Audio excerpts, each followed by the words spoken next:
Continúe, señor presidente de la República. Hasta último minuto, Alan García, por las buenas o por las malas, siguió siendo el protagonista de la noticia cuando en el Congreso intentaba comenzar su último mensaje como presidente.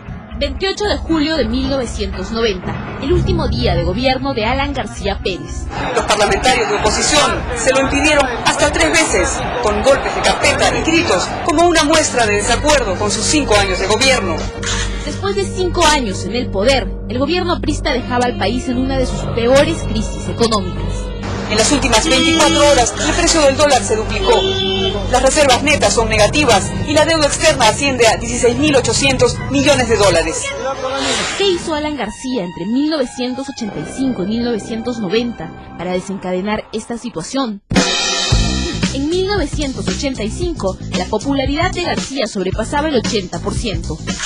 En la lid electoral, García había derrotado a los partidos de izquierda y de derecha que compitieron con él. Era una gesta de esperanza, ¿no? La campaña fue estupenda, las palomas, el hombre joven, las promesas, ¿no? Pero yo creo que él consiguió al comienzo un respaldo que usted recordará que en las encuestas era mucho más alto que lo que obtuvo en votos.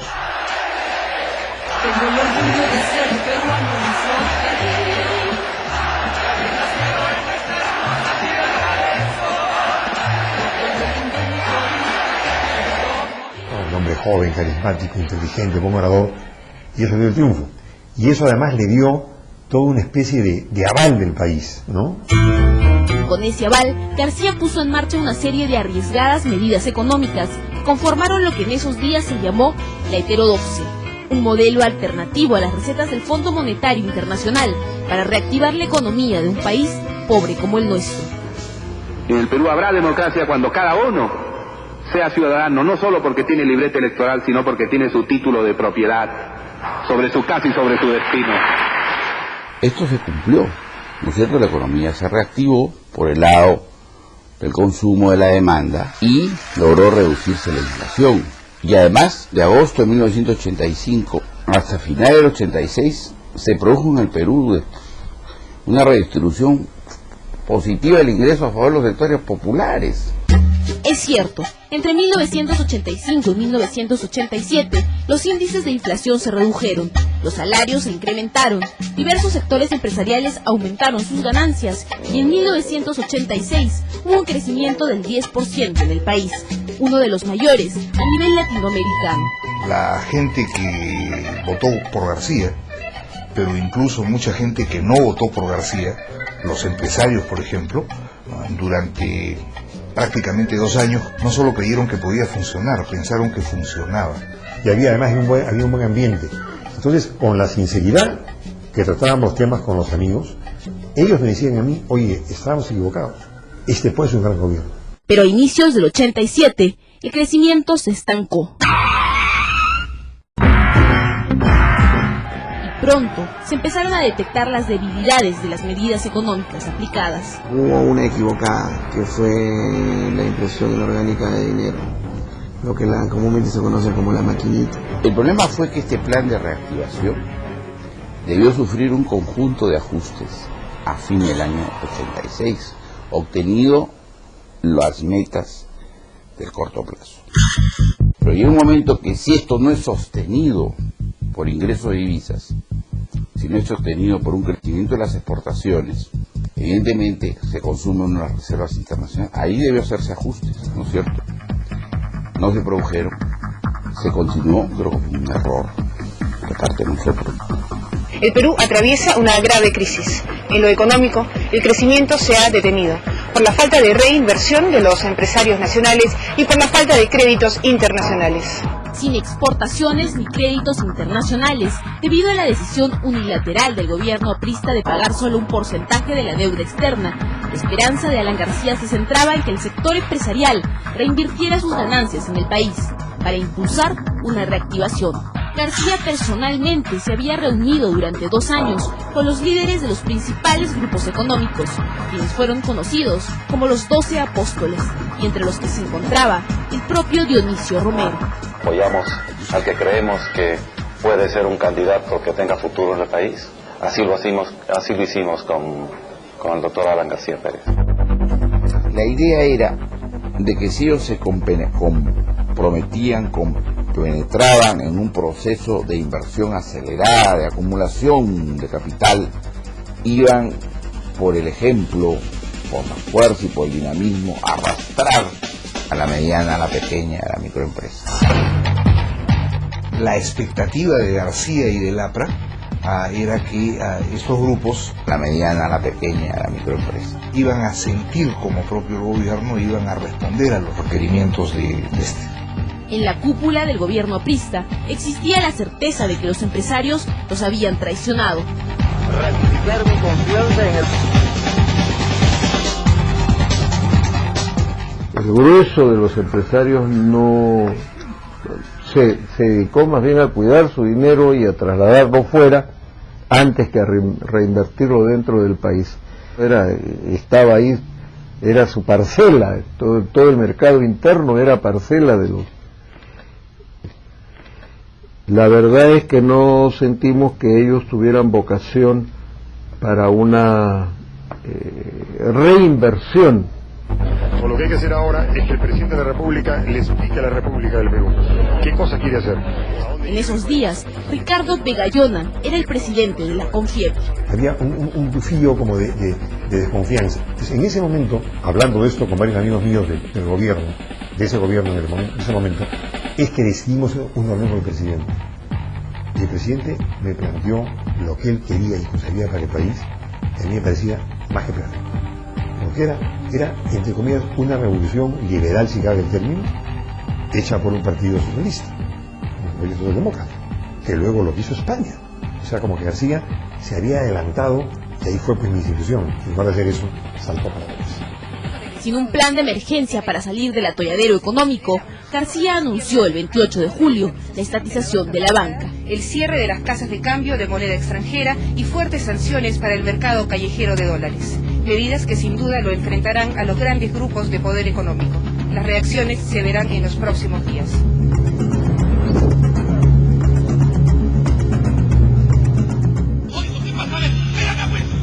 En una accidentada sesión y después de 2 meses de debate parlamentario, finalmente se aprobó la ley que estatiza los bancos, financieras y compañías de seguros. La discusión llegó a extremos. Señores diputados, diputado Auso Figueroa. Diputado, reglamento interior de la Cámara Legislativa. Se va a consultar el... Ahora sí siento que estamos haciendo una revolución. Ahora sí siento que estamos luchando por la justicia. Francisco Pardo Mesones, presidente de la Asociación de Bancos y presidente del Banco Mercantil, duerme desde hace varias noches en sus oficinas, de las cuales asegura solo lo sacarán por la fuerza. Pero la estatización nunca tuvo el apoyo popular que García esperó. Al contrario, se convirtió en su peor error político y marcó el punto de quiebre económico de su gobierno. La puerta del Banco de Crédito, rota con una tanqueta de la Guardia Civil del Perú, solo pudo ser filmada horas después. Hoy día los tanques de la policía han ingresado a los bancos peruanos en forma violenta y han sacado los directivos legales en una manera no democrática.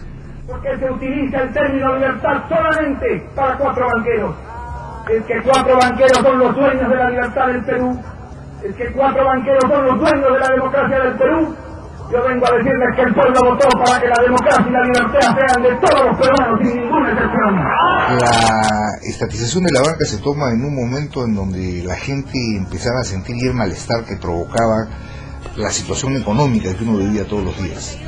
La escasez de productos, las colas para conseguir azúcar, para conseguir leche, y por lo tanto la gente lo que sentía es que al gobierno se le estaba escapando de las manos la gestión del país, y encontraban en esa decisión no un conflicto entre ricos y pobres, sino una fuga hacia el futuro de un gobierno que se estaba agotando.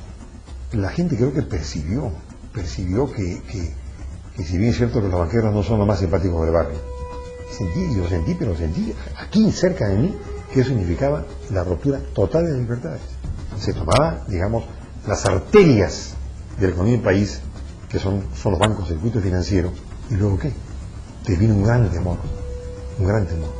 La intervención de las 3 instituciones se ha realizado sin mayores incidentes y en nada afectará los ahorros, depósitos y valores de los ahorristas. Los hechos demostraron que estábamos equivocados, sin duda. Estábamos fuera de tiempo, pero es fácil ser pitonizo ahora cuando ha pasado tantos años, ¿no?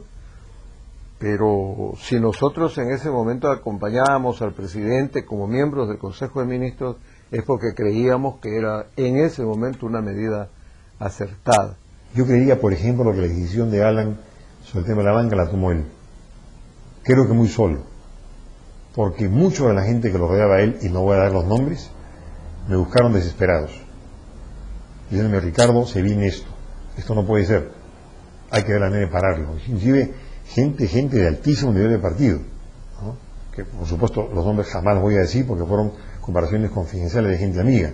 La renuncia de Alba Castro demuestra, ¿no es cierto?, las tensiones que se vivían al interior de un partido que no lograba controlar a su líder, que no lo controló en ningún momento desde que fue presidente hasta el final de su mandato, ¿no? Gases lacrimógenos. En esos días empezó a correr como un rumor que las Fuerzas Armadas darían un golpe de Estado. Existía la sensación de que el partido aprista no podía controlar a su líder y que ese líder no podía controlar su país. ¿Qué responsabilizaría el presidente García? Al fin y al cabo sí, porque uno habla del gobierno como ente, pero resulta que este es un gobierno ya no presidencialista, sino personalista. Este es un gobierno en que el presidente hace que los ministros digan lo que el presidente quiere, hace que el Parlamento apruebe lo que el presidente quiere. Entonces, ¿quién es el que está llevando esta coyuntura al país? Es el presidente Alan García. A partir de la estatización de la banca, la situación económica se volvió incontrolable.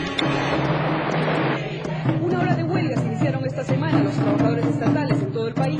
Ya no podemos más, la situación económica del país nos está matando, ¿no?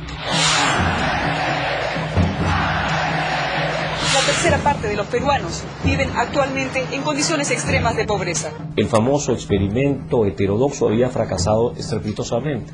La inflación de los precios libres, de los precios no transables, era ya cercana a 160%. O sea, los paquetazos se daban porque el régimen de García no paraba de emitir y emitir billetes, generando la hiperinflación.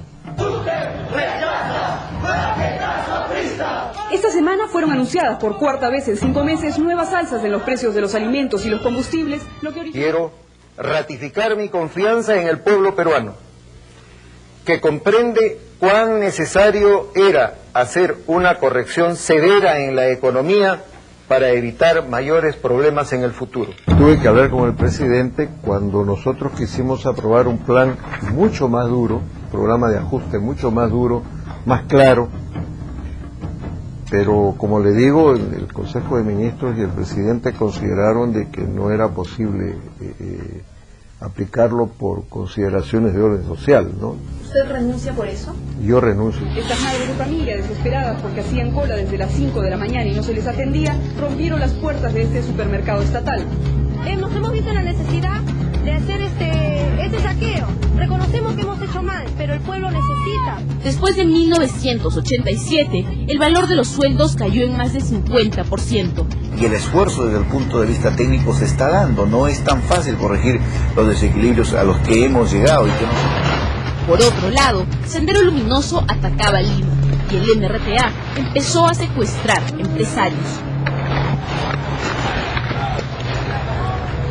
Miles de peruanos hacían cola para salir del país. A fines de 1988, la popularidad de Alan García alcanzó su punto más bajo. Cayó a menos de 10%. Paralelamente iban pasando otras cosas que yo creo que pocas veces se recuerdan, ¿no?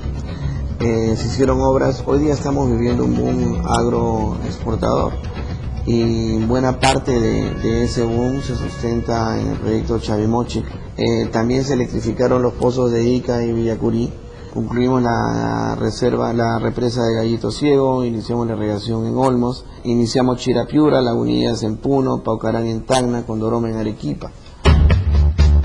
El dólar MUC, el dólar barato subsidiado por el gobierno, que tenía como propósito estimular la inversión privada, se convirtió también en un foco de corrupción. Manejar un sistema de subsidios cruzados, a mis amigos les doy dólar barato y a mis enemigos les doy dólar caro, a mis amigos les doy una tasa de interés y a mis enemigos les doy otra, lo primero que generan son subsidios, premios para uno, castigos para otro, pero fundamentalmente generan corrupción. Un destacado diputado aprista en ese momento, un día me comentó a mí con preocupación, me dijo: Ricardo, la política monetaria y la arancelaria es pésima. Le pregunté por qué. Me dijo: Ricardo, porque permite mucha inmoralidad. Y efectivamente, hubo un uso indebido del dólar AMUC, hubo un uso indebido de partidas arancelarias. Eso fue uno de los forados que se ocasionó en el país, ¿no? Al final del gobierno de Alan García, la hiperinflación acumulada sobrepasó los 2 millones%. Eso significó que los precios se multiplicaron 21.000 veces. El gobierno, que prometió ser para todos los peruanos, se había convertido en una desilusión. Creo que en el plano económico el balance no es positivo, es un balance negativo. No hay manera, pues, de concluir que con las cifras de hiperinflación, el nivel de reservas, el balance económico fue positivo. Creo que no sería honesto de nuestra parte. Esa situación se dio por 3 factores fundamentales: el contexto internacional, la debilidad institucional, que no existían candados institucionales, y tercero, el exceso de voluntarismo por parte del gobierno. El gobierno aprista del 85 al 90 fue un gobierno que sin ninguna duda fracasó. Creo que todos los que lo vivimos, incluidos los apristas, coincidimos en eso.